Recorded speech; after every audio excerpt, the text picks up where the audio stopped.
श्री स्वामी समर्थ. दंडवत आणि प्रणाम. मी रेखा जगदंबे. माझ्या युट्यूब चॅनलमध्ये मी तुमचं अगदी मनापासून स्वागत करते आणि आजचा दिवस तुमचा शुभ जाऊ अशी महाराजांच्या चरणी प्रार्थना करते आणि आजच्या आपल्या नवीन विषयाला मी सुरुवात करते. तर मैत्रिणींनो, नवीन वर्षातला पहिला सण म्हणजे मकर संक्रांती. मकर संक्रांती हा सण 3 दिवस साजरा केला जातो. मकर संक्रांतीचा आदला दिवस म्हणजे भोगी हा सण, मकर संक्रांतीचा दिवस आणि त्याच्या नंतरचा दिवस म्हणजे किंक्रांत.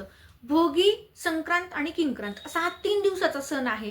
तर हा सण विविध राज्यांमध्ये वेगवेगळ्या नावांनी संबोधला जातो किंवा आपल्या महाराष्ट्राचाच विचार केला तर महाराष्ट्रात सुद्धा म्हणजे वेगवेगळ्या पद्धतीने हा सण साजरा केला जातो. मग कोकणात वेगळा, विदर्भात वेगळा आणि मराठवाड्यामध्ये वेगळा. तरी सुद्धा म्हणजे विविध नावांनी विविध भागांमध्ये जरी हा सण साजरा केलेला असला तरी सुद्धा याच्या मागचा जो उद्देश आहे तो उद्देश म्हणजे ऋतू बदलाला आपल्या शरीराने सामोरं जावं आणि ते सक्षमतेने सामोरं जावं.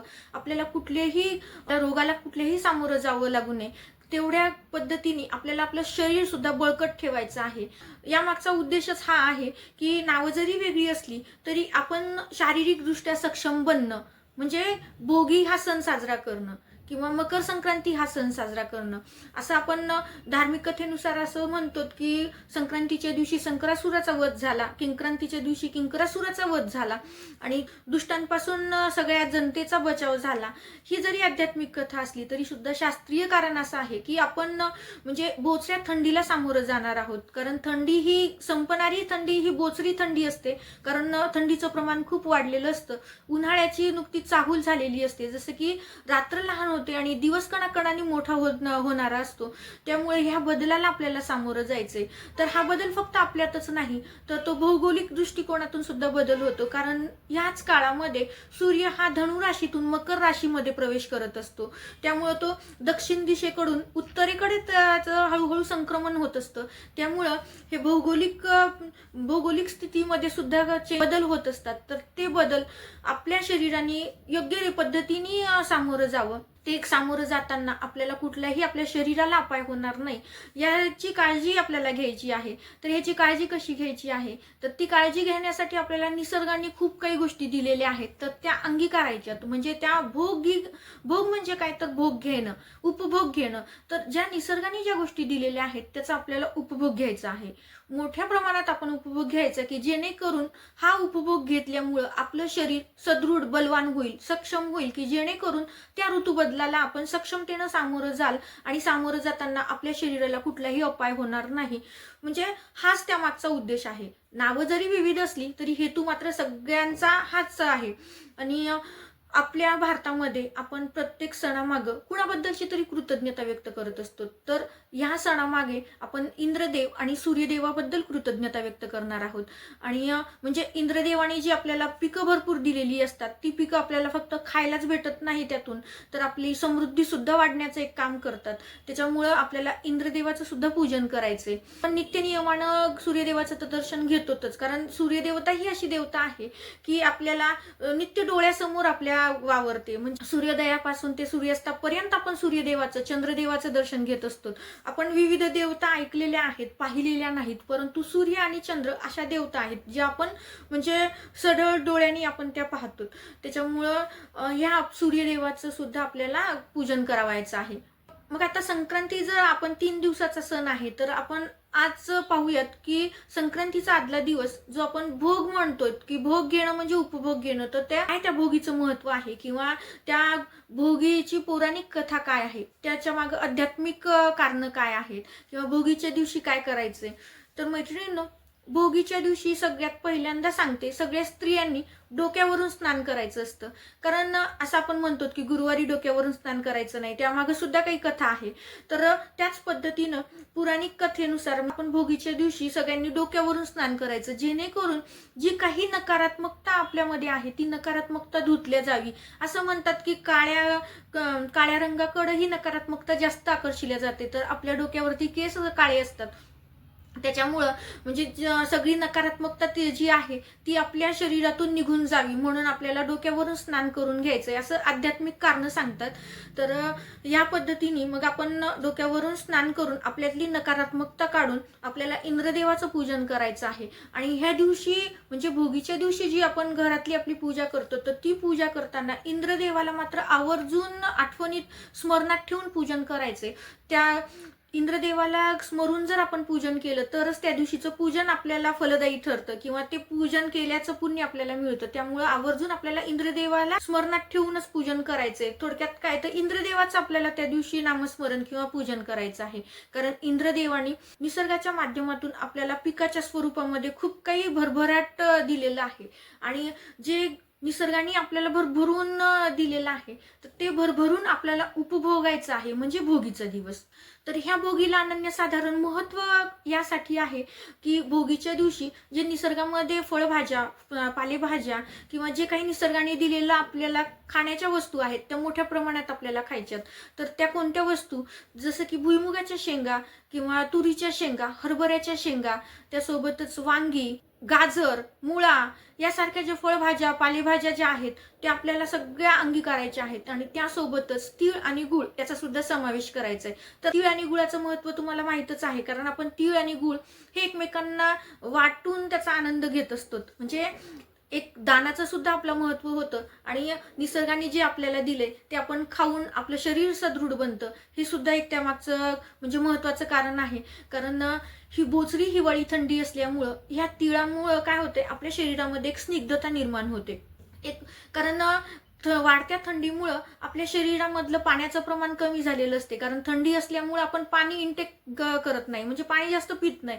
त्याच्यामुळे आपल्या शरीरामध्ये पाण्याचं प्रमाण कमी होतं आणि आपली त्वचा ही रुक्ष बनते म्हणजे खडबडीत होते रुक्ष होते. त्याच्यामुळं हे खडबडीतपणा आपल्या त्वचेचा जावा त्यात थोडासा ओलावा तयार व्हावा म्हणून आपल्याला स्निग्ध पदार्थ घ्यायचे असतात. तर ते स्निग्ध पदार्थ कोणते तीळ भुईमुगाच्या शेंगा कारण शेंगदाणे म्हणजे गरिबांचे काजू असं म्हटलं जातं.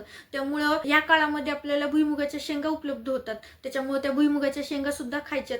तिळामध्ये जी स्निग्धता असते त्याच्यामुळे आपल्या शरीरामध्ये एक ओलावा एक तेलकटपणा निर्माण होतो ज्यामुळे आपली त्वचा रुक्ष होत नाही. आणि त्यासोबतच गुळातली जी उष्णता असते त्या उष्णतेमुळं आपण त्या बोचऱ्या थंडीला सामोरं जाऊ शकतो. ती थंडी सहन करण्याची ताकद आपल्याला त्या गुळामुळे येते. आणि ह्या सगळ्या गोष्टींचं मिश्रित भाजी म्हणजे भोगीची भाजी. आता ही भोगीची भाजी करण्याचं महाराष्ट्रामध्ये विदर्भात वेगळी पद्धत आहे कोकणात वेगळी पद्धत आहे मराठवाड्यात वेगळी पद्धत आहे. जरी ही भाजी करण्याच्या पद्धती वेगळ्या असल्या तरी सुद्धा त्याचा मागचा उद्देश काय तर आपल्या शरीरात उष्णता निर्माण व्हावी आपल्या शरीरामध्ये स्निग्धता तयार व्हावी यासाठीच ही भाजी केली जाते. आणि ती भाजी आपण उपभोगायची असते म्हणजे खायची असते. आणि मग ह्या मिश्रित भाजी सोबत आपल्याला बाजरीची भाकरी खायची असते. बाजरीचीच भाकरी का तर बाजरीमध्ये सुद्धा उष्णता मोठ्या प्रमाणात असते जी आपल्याला हिवाळ्यापासून आपला बचाव करते. आणि त्या बाजरीच्या भाकरीवरती आपल्याला थोडेसे तीळ टाकून ती भाकरी करायची म्हणजे उष्णता आणि तेलकटपणा या दोन्ही गोष्टी एकाच याच्यामध्ये येतात म्हणून आपल्याला म्हणजे भाकरीमध्ये सुद्धा तिळाचा वापर करायचा आहे आणि भाजीमध्ये सुद्धा तिळाचा वापर करायचा आहे. या पद्धतीनं निसर्गाने जे दिलेलं आहे ते भरपूर आपल्याला खायचं आहे त्याचा भरपूर आस्वाद घ्यायचा आहे जेणेकरून आपलं शरीर सक्षम आणि सदृढ बनतं. कशासाठी तर येणाऱ्या ऋतू बदलासाठी. कारण या बोचऱ्या थंडीपासून संरक्षण करायचे. उन्हाळ्याची चाहूल लागलेली असते तर उन्हाळ्याची उष्णता ही सुद्धा सहन करण्याची कॅपॅसिटी हा आहार खाल्ल्यामुळे आपल्या शरीरामध्ये निर्माण होते. म्हणून ह्या सगळ्या गोष्टी आपल्याला ग्रहण करायच्यात. तर ह्या म्हणजे भोगीच्या भाज्या खाण्याचं हे महत्व आहे किंवा भोगी या सणाचं हे महत्व आहे की जेणेकरून भोगीचं नैमित्य साधून इंद्रदेवाच्या पूजनासोबत सूर्यदेवाच्या पूजनासोबत आपण निसर्गाने दिलेल्या सगळे पदार्थ आपल्या शरीरात ग्रहण करणं आणि त्या ग्रहण केल्यामुळे आपल्या शरीरात एक ताकद तयार करणं म्हणजे ही ताकद तयार होते. त्यामुळेच आपण ह्या सगळ्या बदलाला सामोरं जाऊ शकतो. कुठल्याही आजाराला आमंत्रण आपल्याकडून दिले जाणार नाही किंवा ऋतू बदल झाले की निश्चितच शरीरामध्ये सुद्धा बदल व्हायला लागतात. तर शरीरात बदल होताना आपण रोगाला आमंत्रण देऊ नये किंवा रोगराई आपल्यापर्यंत येऊ नये यासाठी आपलं शरीर सुद्धा सक्षम असायला हवं. आणि हा आहार खाल्ला तर निश्चितच आपलं शरीर सक्षम बनतं बलवान बनतं की जेणेकरून आपल्या शरीरामध्ये ऋतू बदल झाला तर म्हणजे म्हणजे लगेच कारण बऱ्याच वेळेस असं असतं की काही लेकरांना थोडंसं वातावरणात बदल झालं की ताप सर्दी खोकला असे आजार येतात. म्हणजे काय तर त्यांच्यामधली जी सहन करण्याची जी क्षमता असते ती कमी असते. तर ती सहनशक्ती त्यांची वाढायला हवी. तर ती सहनशक्ती वाढण्यासाठी आपल्या अंगामध्ये ताकद असायला हवी. तर ती ताकद काय खाल्ल्याने येते तर जे निसर्गामध्ये ह्या काळामध्ये ज्या भाज्या फळं येतात ते मोठ्या प्रमाणात खाल्ले तर आपल्याला त्यातून आपल्याला एक ताकद मिळते आणि ह्या ऋतूबदलाला आपण निश्चितपणे व्यवस्थितरित्या चांगल्या प्रकारे सामोरं जाऊ शकतो. म्हणून ह्या दिवसाला अनन्यसाधारण महत्त्व आहे आणि ह्या दिवशी आपण हे खाण्याला सुद्धा तेवढंच अनन्यसाधारण महत्त्व आहे असं म्हणायला काहीच हरकत नाही. तर मैत्रिणींनो, आता आपण पाहूया यामागची आध्यात्मिक आणि पौराणिक कथा. आध्यात्मिक कथा मी थोडक्यात तुम्हाला सांगितली की या दिवशी आध्यात्मिक कथेनुसार स्त्रियांनी वरून पाणी घेऊन आपल्यातली नकारात्मकता पूर्णतः संपून आपल्याला ऋतूबदलाला सामोरं जायचंय. तर पहिल्यांदा आपल्यातली नकारात्मकता संपायला हवी तरच आपण ऋतूबदलाला किंवा आपल्या आयुष्यात होणाऱ्या बदलाला सामोरं जाऊ शकतो. त्यामुळं डोक्यावरून आपल्याला स्नान करून इंद्रदेवाचं सूर्यदेवाचं पूजन करायचं, त्यांना स्मरून आपल्याला आपल्या घरातल्या देवांचं पूजन करायचंय की जेणेकरून त्यांचा वरदहस्त नित्य आपल्यावरती राहावा. कारण इंद्रदेवाच्या पूजनामुळे म्हणजे निसर्गामध्ये जी पिकांच्या मार्फत जी रबी पिकांची कापणीचा हा काळ असतो किंवा या काळामध्ये दिवस मोठा आणि रात्र लहान होत असते. तर ह्याच काळामध्ये आपल्याला पिकांची कापणी म्हणजे पीक आपल्याला अमाप प्रमाणात यावं म्हणून आपल्याला इंद्रदेवाचं पूजन करायचे. कारण आलेल्या पिकावर आपण खाऊन उदरनिर्वाहच करत नाही तर आपली समृद्धी सुद्धा वाढते. त्यामुळे आपल्याला इंद्रदेवाचं पूजन करायचं. ही झाली आध्यात्मिक कथा. तर पौराणिक कथा अशी की एक अकबराच्या काळामध्ये एक दुल्ला भट्टी नावाचा एक दरोडेखोर राहत होता आणि तो दरोडेखोर श्रीमंताच्या घरी दरोडे टाकायचा आणि त्यांच्याकडून आणलेला जो पैसा सोनं वगैरे राहायचं ते सगळं गरिबांमध्ये वाटायचा. अशाच गरिबांमध्ये वाटताना त्याच्या 2 मानलेल्या बहिणी होत्या, सुंदरी आणि मंदिरा नावाची. तर ह्या 2 बहिणींचं त्या दिसायला खूप सुंदर होत्या आणि ज्यांच्याकडे राहायच्या त्याच घरमालकाने त्यांचं अपहरण केलेलं असतं आणि ही माहिती त्या दरोडेखोराला मिळते आणि त्याच्या मानलेल्या बहिणी असल्या कारणानं तो त्यांचा शोध घेतो आणि त्यांच्या तावडीतून त्या घरमालकाच्या तावडीतून त्या दोघींना सोडून आणतो. त्यांना सोडून आणल्यानंतर योग्य वर पाहून त्यांचं एक जंगलामध्ये त्या दोघींचं पण लग्न लावून देतो आणि त्या दोघींचं भाऊ या नात्यांना कन्यादान सुद्धा करतो. तर तो दिवस होता लोहरीचा. म्हणजे पंजाबमध्ये या भोगी या दिवसाला लोहरी असं म्हणतात. तर लोहरी म्हणजे काय तर एक शेकोटी मांडल्या जाते आणि मग त्या शेकोटीच्या भोवताल लोकगीत गात सगळेजण डान्स वगैरे करतात, नाचतात किंवा गोल फिरतात गाणे म्हणत आणि नंतर ती शेकोटी पेटवतात. त्या शेकोटीमध्ये ज्या आपल्या घरातल्या जुन्या फेकून द्यायच्या वस्तू आहेत किंवा जुनी कपडे आहेत त्याची ती होळी थोडक्यात लावली जाते. तर ते ह्या शेकोटीच्या माध्यमातून तर त्याला लोहरी असं म्हणतात पंजाबच्या भागामध्ये. त्यासोबतच मग आता ह्या लोहरीला नैवेद्य म्हणून आपण तीळ टाकतो, गूळ टाकतो किंवा गचके टाकण्याची पण प्रथा आहे. त्यासोबत जी रबीची पिकं आलेली आहेत ती सुद्धा अग्निदेवतेला समर्पित केली जातात. या पद्धतीनं हा लोहरी हा सण म्हणजे भोगी हा सण साजरा केला जातो.